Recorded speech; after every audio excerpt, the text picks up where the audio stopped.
Chapter 1: The End of Everything. The waiting room smelled like industrial cleaner and false hope. I sat stiffly in one of the plastic chairs, my fingers tapping in uneven rhythm against the manila folder in my lap. The oncology department had a different quality of silence than other hospital wings, not peaceful, but resigned. When the nurse finally called my name, her smile was too bright. "Drive. Schuler will see you now, Mr. Holloway." The walk down the hallway felt surreal. I'd been coming to these appointments alone for months now. Evelyn had offered to come today, but I'd told her not to bother. Just routine follow-up, I'd said. The lie had come easily. "Drive." Schuler's office was cluttered with medical journals and framed diplomas. He didn't stand when I entered, and that's when I knew. The biopsy results came back. He turned his computer monitor toward me, revealing a black and white image that meant nothing to me and everything. "I'm afraid it's worse than we thought." The tumor in my left lung had grown. That much I expected. What I didn't expect were the smaller shadows scattered like ink blots across my liver. "My lymph nodes. Stage 4, drive," Schuler said gently. "With metastasis this widespread, surgery isn't an option." I swallowed hard. "How long? With aggressive treatment? Maybe a year. Without?" He spread his hands. 6 months, possibly less." I walked out of the hospital into a crisp autumn morning that felt obscenely cheerful. The parking lot was full of people going about their normal lives, visiting sick relatives, attending routine checkups, completely unaware that the world had just ended. I sat in my car for 20 minutes, staring at the folder in my hands. Inside were scans of my own body turning against me, clinical reports that might as well have been written in a foreign language, and a prescription for painkillers I wouldn't need until the end. I should have gone straight to Evelyn. That's what a normal husband would do: rush home to his wife, seek comfort in her arms, let her help shoulder this terrible weight. But I didn't. Instead, I drove to the office and sat through 3 meetings, nodding at appropriate intervals while the diagnosis echoed in my skull like a death knell. It wasn't until my secretary reminded me about the 3 p.m. conference call that I realized I couldn't do this. Not today.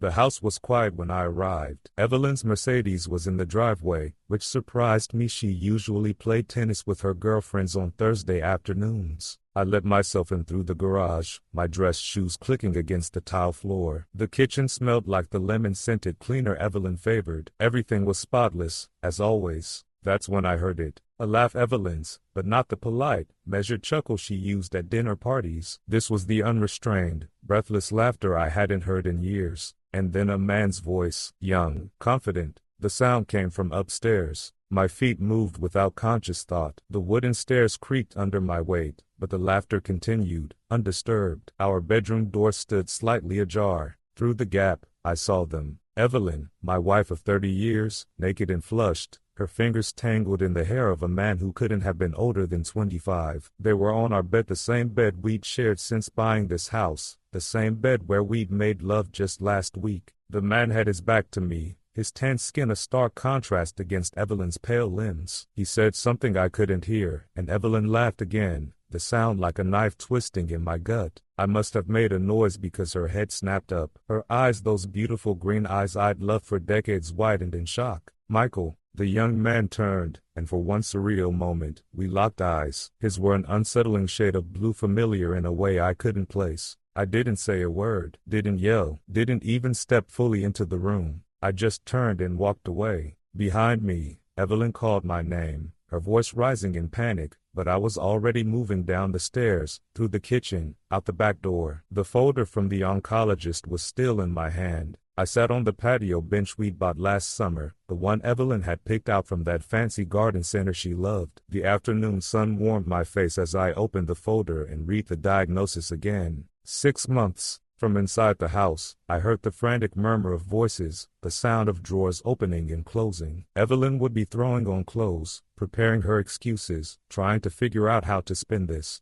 I almost laughed. She thought this was about the affair. She had no idea. By the time the back door opened and Evelyn stepped out, her hair hastily pulled back and her sundress buttoned wrong, I'd already made my decision. "Michael, please let me explain." I held up a hand, cutting her off. Then I gestured to the folder in my lap. "I have cancer," I said calmly. "Stage 4. The doctor gives me 6 months." Her face went slack with shock. "What?" "I came home early to tell you." I smiled, a cold, terrible smile that made her take an involuntary step back. "Funny how things work out, isn't it?" The young man chose that moment to appear in the doorway, now dressed in jeans and a rumpled button-down. He looked between us uncertainly. Evelyn didn't even glance at him. Her eyes were fixed on mine, filling with tears. "Michael, I'm so sorry." "Don't," I said, standing. "Just don't." I walked past them both, through the house, out the front door. The folder stayed behind on the patio bench, my diagnosis sitting there like a bomb waiting to detonate.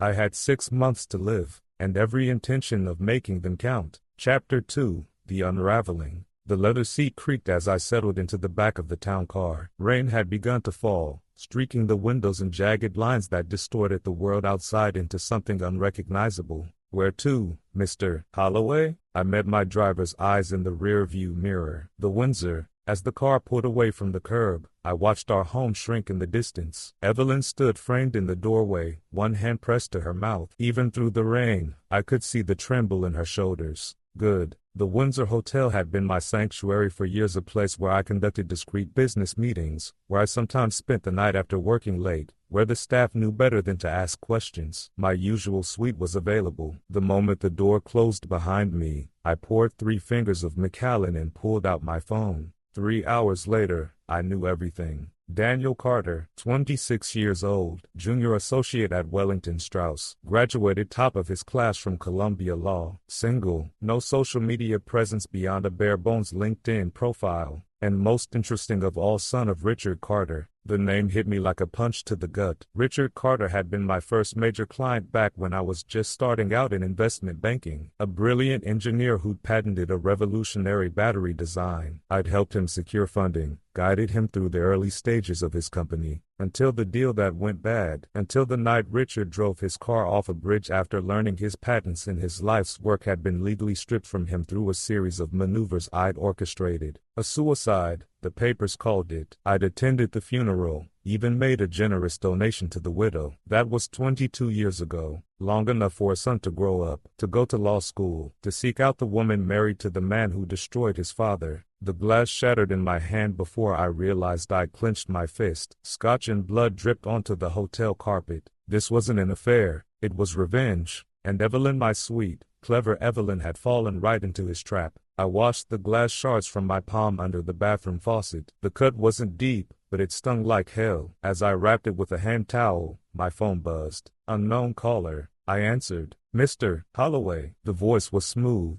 cultured. "I think we should talk." I didn't need to ask who it was. "Where?" "The park." "Our usual bench." 1 hour. The line went dead. I stared at my reflection in the bathroom mirror. The man looking back at me was older than I remembered, gray threading through what used to be dark hair, lines carving permanent brackets around his mouth. But the eyes, those were the same cold, calculating eyes that had built an empire on the bones of better men. Daniel Carter wanted to play games with a dying man. He'd soon learn what a mistake that was. Chapter 3, The Chessboard. Central Park at dusk smelled of wet earth and impending winter. I chose a path far from the joggers and dog walkers, my Oxfords crunching on fallen leaves. The bench, our bench, though I'd never thought of it that way until today, sat empty beneath a skeletal oak. He was already there. Daniel Carter stood when he saw me approach, hands buried in the pockets of a wool overcoat too expensive for a junior associate's salary. Up close, he looked even younger, barely out of law school, with the kind of golden boy features that opened doors in our world.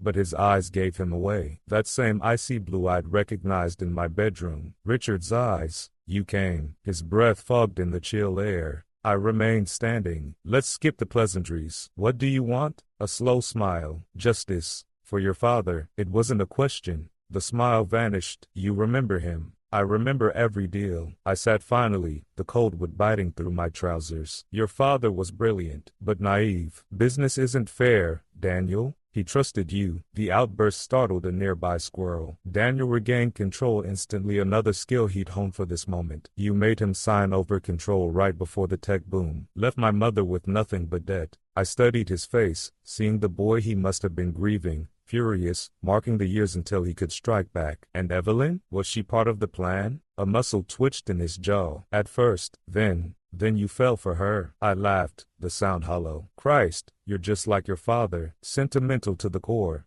Daniel leaned in, the street lights reflecting twin points of fury in his pupils. "I could ruin you. The affair alone." You won't. I reached into my coat pocket and watched his shoulders tense. Relax, just my phone. The screen lit up with a series of documents, bank records, security footage from the Hampton house last July, emails between you and Evelyn discussing my shortcomings. I tilted the screen toward him. How long do you think the Bar Association would let you practice after this? His throat worked. You've been watching us since the first time you fucked my wife in my bed. I stood, towering over him now. Here's what's going to happen. You'll resign from Wellington Strauss. You'll leave the country, and if I ever see you near Evelyn again. I tapped the phone against his cheek. Your father died a bankrupt drunk. Is that how you want your mother to remember you? The walk back to my waiting car felt longer than it should have. My breath came in shallow bursts, not from exertion, but from the tumor slowly choking the life from me. By the time I slid into the back seat, my phone was buzzing. Evelyn again. 17 missed calls now. I silenced it and dialed another number. Charles? It's Michael. I need you to freeze the joint accounts. A pause. No, Evelyn doesn't know. The car pulled away from the curb, carrying me toward the last moves of a game 20 years in the making. Chapter 4, The Unmasking. The package arrived at 11:37 a.m. I watched through the tinted windows of my town car as Evelyn stepped onto the porch, her silk robe fluttering in the autumn wind. She'd lost weight, the hollows of her cheeks more pronounced, the circles under her eyes darker. The sight gave me no satisfaction. She hesitated before picking up the plain manila envelope, turning it over in her hands. No return address, just her name typed in bold letters. Inside, she would find Daniel Carter's birth certificate listing Richard Carter as father, a faded newspaper clipping of Richard's obituary, copies of legal documents showing how I'd systematically dismantled his company, time-stamped photos of Daniel researching our family at the public library 6 months ago. I considered including their text messages, the ones where Daniel asked probing questions about my business dealings, the ones where Evelyn unknowingly betrayed confidential details about our finances, but that would come later. Let her sit with this first. My phone buzzed. Charles Whitmore, my attorney. The accounts are frozen, he said without preamble, though I still think. Thank you, Charles. I ended the call as Evelyn tore open the envelope. Her reaction was better than I'd hoped. First confusion, then dawning horror, then the way her knees buckled, forcing her to grip the porch railing for support. I imagine her mind racing, all those conversations where Daniel asked about Michael's work, the way he always steered discussions toward my husband's past deals, that strange intensity when I mentioned Richard Carter's name once. The pieces would click together with brutal efficiency. My wife was many things, but stupid wasn't one of them. As she sank onto the porch swing, a violent coughing fit seized me. Hot copper flooded my mouth. The handkerchief came away speckled with red. Sir? My driver's eyes found mine in the rear-view mirror. Should I drive? We pulled away just as Evelyn reached for her phone. I didn't need to see the screen to know she was calling Daniel. Let her confront him. Let her realize every touch, every whispered promise had been part of some twisted revenge fantasy. The car wound through downtown toward a nondescript office building. Martin Voss, the private investigator I'd hired weeks ago, was waiting with fresh revelations. Found something interesting, Voss said, sliding a grainy surveillance photo across his desk. Your boy Daniel didn't act alone. The image showed Daniel having drinks with a woman in her late 50s, streaks of gray in her dark hair, Richard Carter's stubborn chin. Lillian Carter, Voss tapped the photo, met with her son monthly since he started at Wellington Strauss. Bank records show she took out a second mortgage last year right before Daniel suddenly leased that Audi. I studied the woman who'd once sent me a thank you note after her husband's funeral, the woman who'd smiled at me through tears when I'd handed her that check. Where is she now? Funny you should ask. Voss opened a file. Bought a one-way ticket to Buenos Aires last night. The pieces shifted again. This wasn't just a son avenging his father. This was a family enterprise. And Evelyn had been their perfect mark. Back in the car, another coughing fit left me gasping. The tumor was progressing faster than the doctors predicted. Time was running out. I scrolled through my contacts until I found the number I'd saved weeks ago, Lillian Carter's landline. It rang 4 times before the answering machine picked up. Lillian, I said after the beep. I think we should talk about what really happened to Richard. The trap was set. Chapter 5, The Breaking Point. The rain fell in sheets as Evelyn's Mercedes screeched to a halt outside Daniel's apartment building. I watched from the shadows of a nearby coffee shop, the bitter tang of espresso masking the blood still lingering in my mouth. She didn't bother with an umbrella. Her fists pounded on his door hard enough to rattle the frame. When Daniel finally opened it shirtless, sleep rumpled, she shoved the envelope against his chest so forcefully he stumbled back. "What the hell is this?" Her voice carried through the thin walls. I didn't need to hear his response. The way his face drained of color told me everything. Evelyn's hand flew to her mouth as he reached for her, then recoiled like she'd been burned. Their argument escalated quickly, her screams punctuated by the crash of shattering glass. A neighbor's light flicked on. Daniel tried to pull her inside, but Evelyn twisted free, her designer heels slipping on the wet pavement as she fled back to her car. That's when the coughing started again. This time, the pain drove me to my knees behind the dumpster. When the spasms passed, my handkerchief was soaked crimson.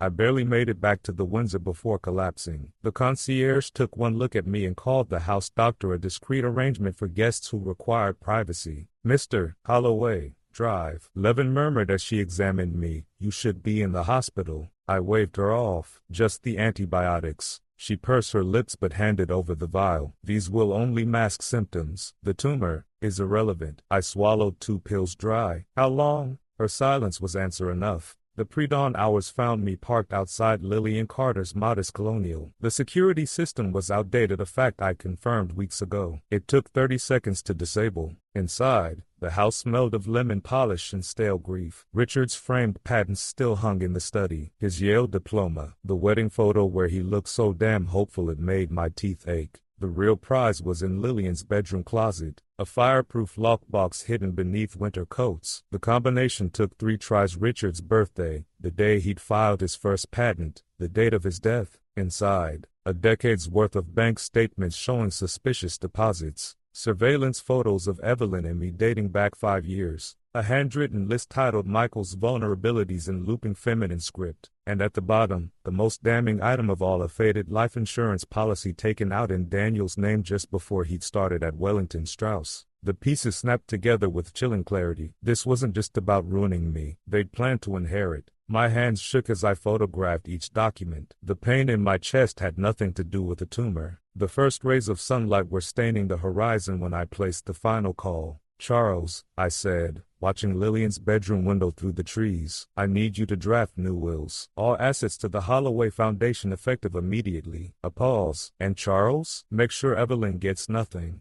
Chapter 6. The Desperation Play. The bank manager's office smelled of lemon polish and quiet desperation. Evelyn sat perfectly erect in the leather chair, her manicured fingers tapping the mahogany desk. "I'm sorry, Mrs. Holloway," the manager said, not meeting her eyes. "All joint accounts were frozen per Mr. Holloway's instructions. Your personal accounts show a zero balance as of this morning." Evelyn's smile didn't reach her eyes. "There must be some mistake," I deposited. "Additionally," he continued, sliding a document across the desk, "the title to your Mercedes has been transferred back to the dealership. They'll be collecting the vehicle this afternoon." The color drained from her face as she scanned the paperwork. 30 years of marriage reduced to a single line item, account closed by primary holder. Pain radiated through my ribs as I climbed the steps to Martin Voss's office. The doctor's antibiotics weren't working anymore. Voss didn't comment on my pallor. He simply handed me a manila folder. "You were right." The kid's panicking.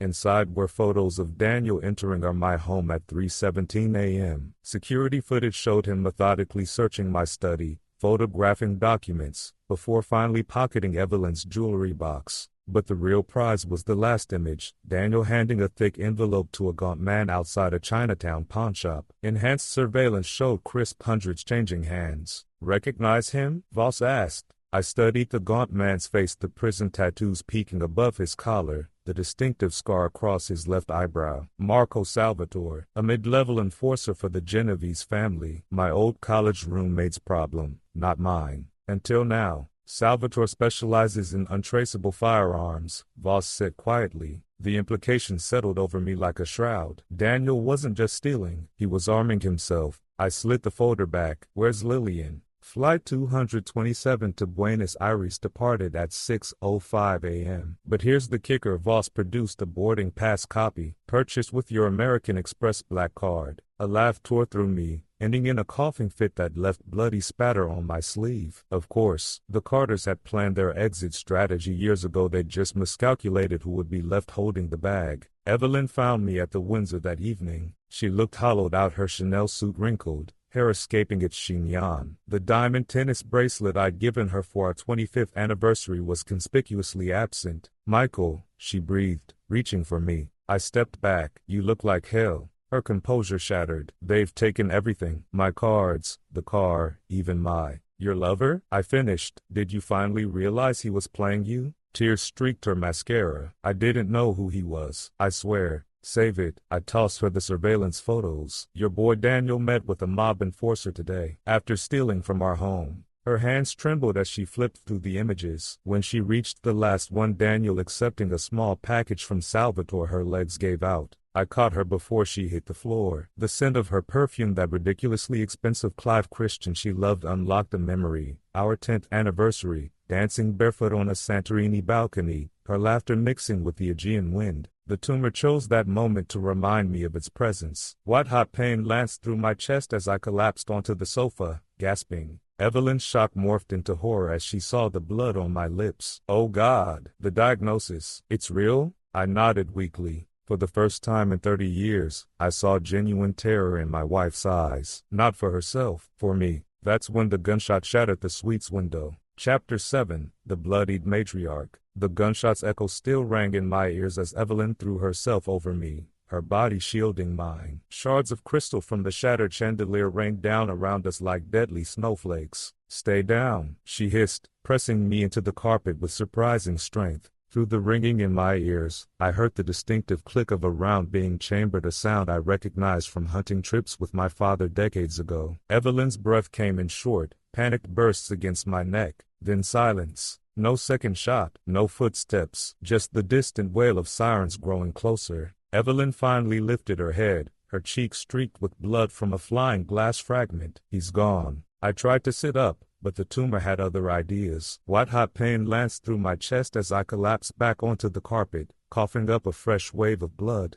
"Jesus, Michael." Evelyn's hands fluttered over me like frightened birds. "We need to get you to a hospital." "No." I gripped her wrist with more strength than I thought I still possessed. "Not safe." Understanding dawned in her eyes. If Daniel had truly hired a professional, hospitals would be the first place they'd watch. The suite door burst open. Hotel security swarmed in, guns drawn. Behind them stood a figure that made my blood run colder than the assassin's bullet. Marco Salvatore, his scarred face impassive as he took in the scene. Evelyn instinctively moved to shield me again, but Salvatore simply nodded at me before melting back into the hallway. A silent message: "This wasn't us." We relocated to a safe house I'd maintained for years, a nondescript brownstone in Brooklyn with steel-reinforced doors and bulletproof windows. Evelyn moved through the rooms like a ghost, her usual grace replaced by jerky, uncertain movements. "You knew," she said abruptly as she handed me a glass of water and my pain meds. "About Daniel, about everything." I swallowed the pills dry. "Not at first." The truth sat between us like a third presence. 30 years of marriage reduced to this, a dying man and his cheating wife hiding from a would-be killer. Evelyn sank onto the edge of the bed, her fingers tracing the coverlet's intricate stitching. "I never meant to fall in love with him," I finished bitterly. Her head snapped up. "I didn't, not really. It was just." She searched for the right word, her face crumpling. "Escape." The raw honesty in her voice caught me off guard. I'd expected excuses, lies, manipulations, the tools of our marital trade. Not this vulnerable truth. The monitors by the bed beeped steadily as my Ford dripped its cocktail of painkillers and antibiotics. Outside, a car alarm wailed briefly before being silenced. "I'm dying, Evelyn." The words hung in the air between us. 6 months, maybe less. She flinched as if struck. "There must be treatments." "None that matter." I reached for the laptop on the nightstand, wincing as the fourth tugged at my arm. "But before I go, I intend to finish this." The screen flickered to life, displaying the Holloway Foundation's private servers, account balances, property deeds, and one final document, a will leaving everything to charity, cutting Evelyn out completely. Her breath hitched when she saw it. "Michael." "Wait." I opened another file. Security footage showed Daniel breaking into our home again, this time heading straight for my safe. But instead of money or jewelry, he removed something far more valuable, the signed original of Richard Carter's last contract. "The bastard kept evidence," I murmured. "All these years." Evelyn's eyes widened as she made the connection. "That's why they targeted you. Not just revenge, they wanted proof." I nodded grimly. Richard must have hidden the documents before his death, and the Carters had spent 2 decades waiting for the right moment to retrieve them. And Evelyn, my beautiful, lonely wife, had been their perfect Trojan horse. A notification popped up on screen. Martin Voss's latest report: Lillian Carter's flight made unexpected stop in Grand Cayman. Met with local attorney. Funds transferred to offshore account matching Daniel's withdrawals. The pieces clicked together with terrible clarity. This was never just about revenge. It was a financial play, one that required my death and Evelyn's discrediting. I turned to my wife, seeing not the betrayer but the betrayed. They used you. Tears spilled down her cheeks. I was so stupid. For the first time in months, I reached for her hand. It trembled in mine, cold as marble. We'll make them pay, I promised. And in that moment, I meant it. Chapter 8, The Holloway Redemption. The safe house basement smelled of damp concrete and gun oil. Evelyn stood before the antique armoire, her fingers hesitating on the brass handles. You never asked about my father, she said quietly. The non sequitur caught me off guard. I leaned against the workbench, the cold metal biting into my palms as another wave of pain radiated through my ribs. Retired steel magnate, died before we met. What's your point? She yanked the doors open with sudden violence. Where I'd expected linens or winter coats, instead gleamed an arsenal worthy of a small militia, rifles with custom stocks, pistols and foam-cut niches, and at the center a pearl-handled Colt 1911 identical to the one her father had famously carried during his brief stint as a Marine. My real father, Evelyn corrected, lifting the Colt with practiced ease. The one who taught me to shoot moving targets at 200 yards. She spun the chamber with a flick of her wrist, a move I'd only seen in old westerns. You're not the only one with secrets, Michael. For the first time in 30 years, I saw the woman behind the society-wide facade, the steel in her spine, the cold calculation in her eyes. This was the Evelyn who'd survived childhood summers at Camp Pendleton instead of tennis clinics. The tumor chose that moment to remind me of its presence. I doubled over, coughing violently into my handkerchief. When I looked up, Evelyn was beside me, one hand steadying my shoulder while the other kept the Colt trained on the basement door. We need to move, she said. Now. The private clinic in the Catskills looked more like a luxury lodge than a medical facility, exactly why I'd chosen it. Drive. Levin met us at the entrance, her expression grim as she took in my deteriorating condition. You're worse, she stated, helping me into a wheelchair. Evelyn answered before I could. He needs the new treatment, the one from Switzerland.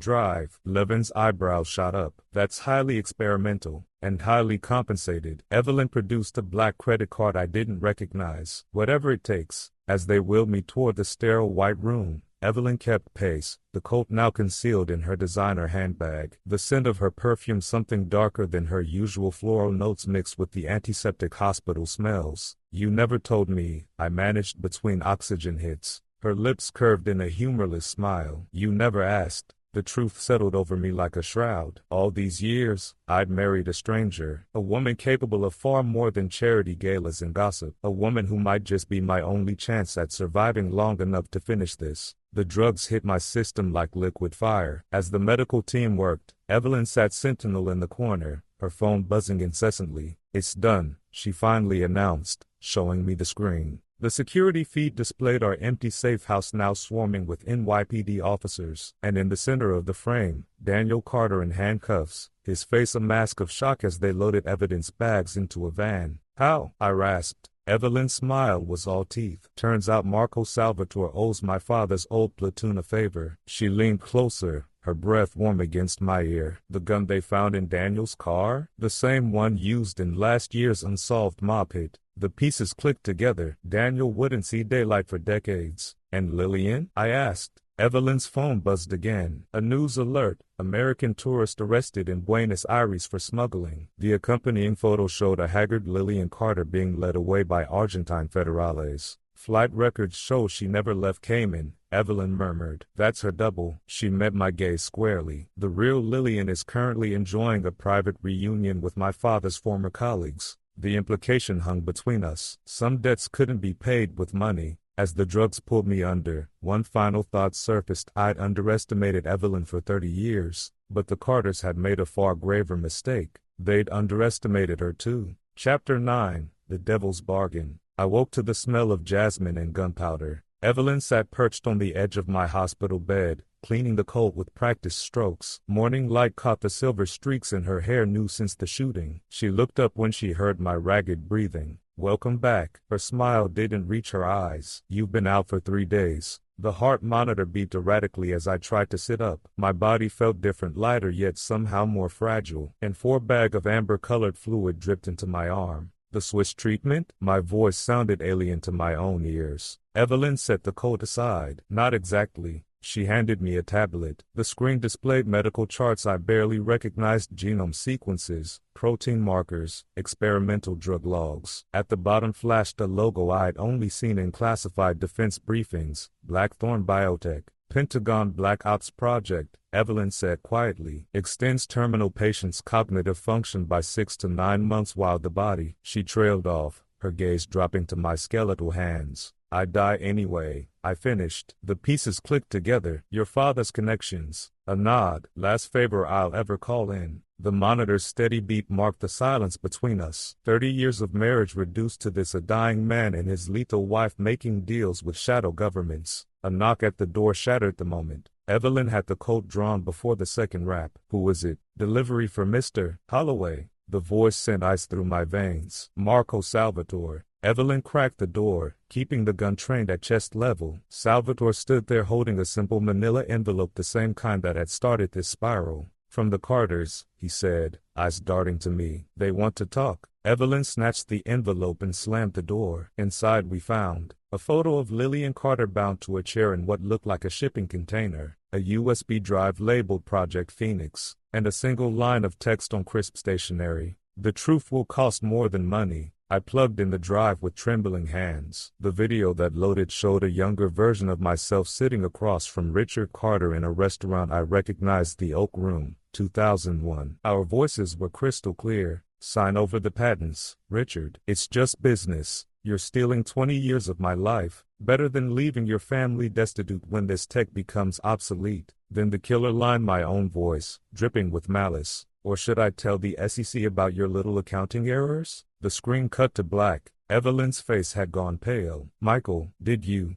drive him to suicide?" I finished hoarsely. The tumor flared in agreement. "I thought so, until now, because the timestamp showed the meeting occurred 3 days after Richard's reported suicide, which meant only one thing: Richard Carter had been murdered, and someone wanted us to know." Chapter 10, The Last Testament. The abandoned Carter Electronics lab smelled of mildew and old wiring. Rain sheeted against broken windows as Evelyn and I picked through the debris. 20 years of neglect frozen in time. "This is where they killed him," I said, running a hand over the dust-covered workbench. My fingers left trails in the grime, like a corpse outlined in chalk. Evelyn kept the coat trained on the shadows. "You really didn't know?" I shook my head, leaning heavily on my cane. The blackthorn drugs kept my mind sharp even as my body failed. I thought it was suicide. The car crash, the note, all staged. A noise from the back office sent Evelyn spinning, the coat barking twice. Plaster rained down as a figure emerged, not Lillian or Daniel, but someone I hadn't seen in decades. "Hello, Michael." Charles Whitmore, my attorney and supposed friend, stepped into the flickering fluorescent light. In his hands rested a vintage tape recorder, the kind Richard had always used for his notes. "You," Evelyn breathed,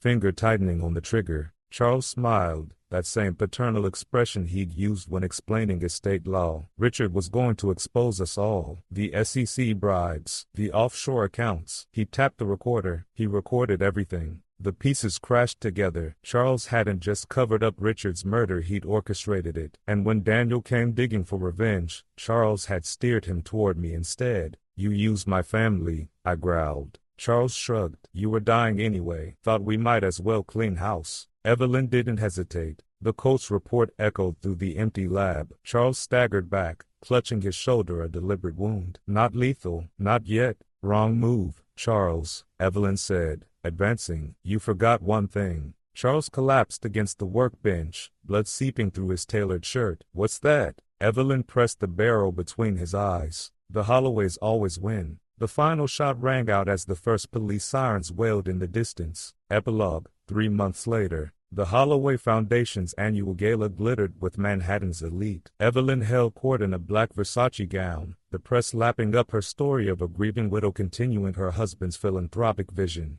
No one noticed the pearl-handled Colt in her clutch, or the urn in her penthouse filled not with my ashes, but with Charles Whitmore's. As for me, I watched from the shadows, my face altered by Blackthorn's surgeons, my fortune safely dispersed through 100 shell companies. The tumor still grows, but slower now, time enough to ensure the right people remember the truth. The Holloway legacy isn't built on mercy, it's built on blood.